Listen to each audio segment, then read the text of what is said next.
It's hard for history books to capture the full impact of the so-called conspiracy trial.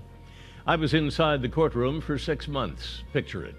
7 of the most outspoken and outrageous protest leaders in the country sitting side by side in a federal courtroom with a declared mission to disrupt the proceedings and use the trial as a schoolhouse for the nation against the Vietnam War, of course.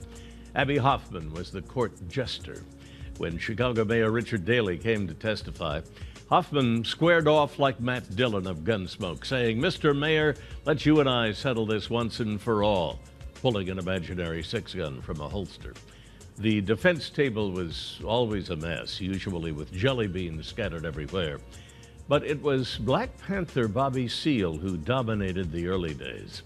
He interrupted the court proceedings by standing up every time his name was mentioned. Judge Julius Hoffman had the bailiffs bind and gag him and then carry him into the courtroom tied to a chair, preventing him from disrupting his own trial.